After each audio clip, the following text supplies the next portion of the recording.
and representing the Mets here? Well, I've been representing the Mets for 50 years. Obviously, I signed in 1962, so it's been a long association, and most of it has been good.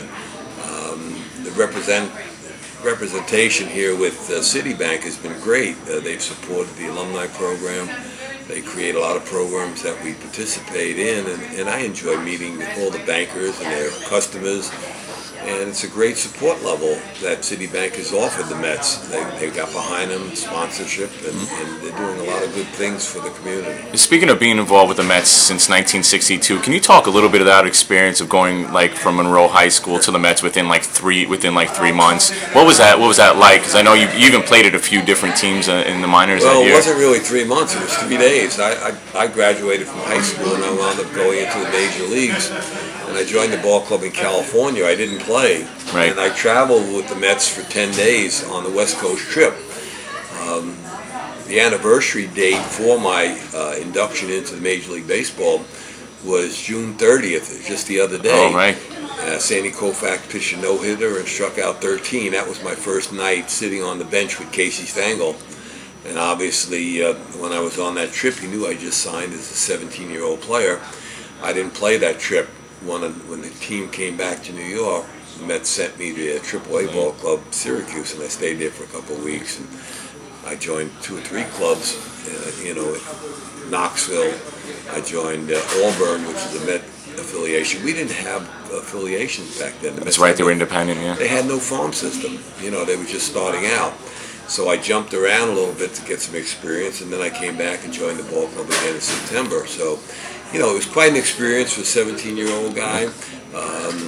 Was it fun? It was an experience. It was fun. But I didn't have fun at the ballpark because I had nothing in common with men.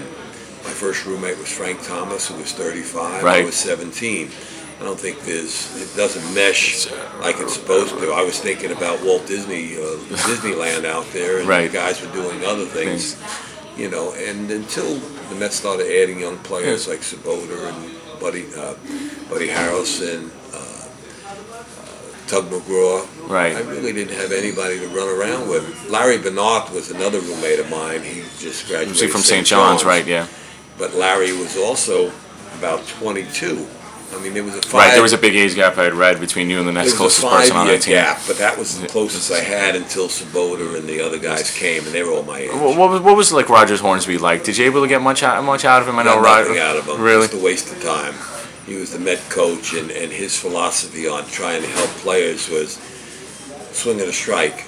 Well, I don't think I need one of the greatest hitters in baseball ever be a batting instructor to say swing at a strike. Now, a gentleman that joined the ball club in that winter that was very helpful was Paul Wainer, another Hall of Famer, another great hitter, and he loved to deal with young players. So it's a matter of selecting the proper coaching that can really help your organization, and the Mets in the beginning really were lacking in that direction. What was it like going from playing with Gil Hodges to playing for Gil Hodges? Well, Gil was a great guy.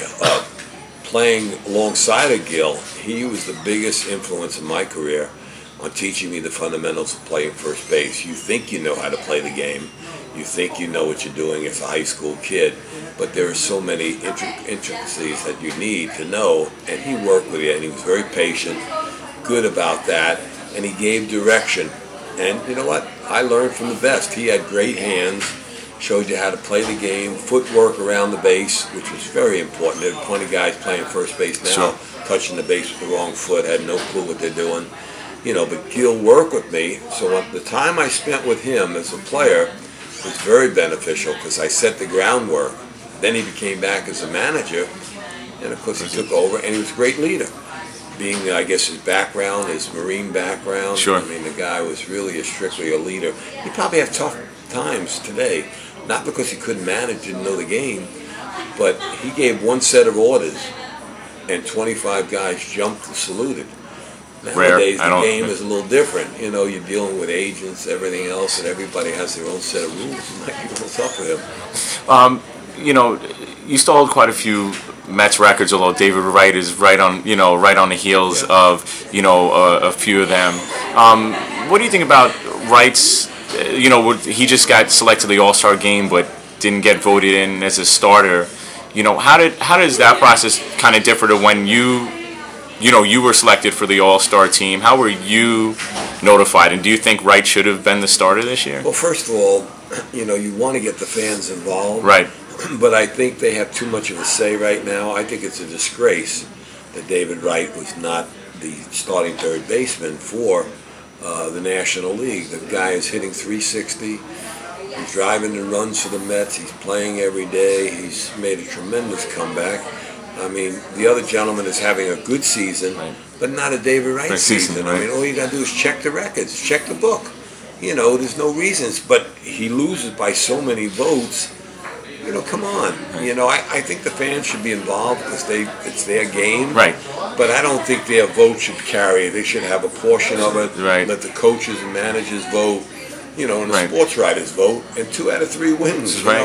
And you mark it up. How were you notified that you made the All-Star team in '65? Well, they would call your manager, and yeah, and then they would come in. Casey Stengel was my manager, and he was great with the young players. And he said, "Hey, kid, you made the All-Star game," and that was a tremendous feat for myself because I was only 20 when I made the All-Star team. I didn't play in the game. I was disappointed. Gene Mark played all his own players in Philadelphia.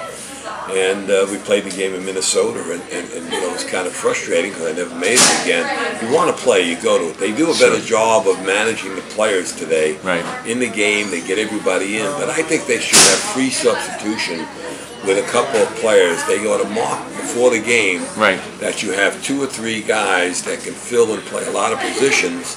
Okay, and keep them around. If you put them in the game, you're allowed to remove them. Right, so you can get everybody in and out. Get everybody in the game, because what's the sense of sending a guy to the All-Star game if he's not going to play? I mean, not that you want the 3 days off. You'd rather be in the All-Star game. But if you're going there, yeah, I want to say I played in the game and right, let the country see you play the game. I mean, so they should change certain rules. Baseball, in some ways, trying to make changes. In other ways, they're antiquated in their positioning, and guys get mad. I held a grudge against Gene Mark my whole career. Every time I played him, I want to beat him because I felt he snubbed me. I didn't play, and I wanted to play. I mean, you can't say to a young kid, well, if you won't win this year, you'll play next year. And they used to do that in the voting. Well, we got to go with the guy that's been around, a veteran. Right. Well, you know what? The young guy's having a great 3 months of the year. That's the All-Star game is. The best player for the first 3 months of the season. Okay, so you pick him. You don't say he's been, this other guy's been here, so we'll give him, you'll make it. You're young. You're going to make it more time.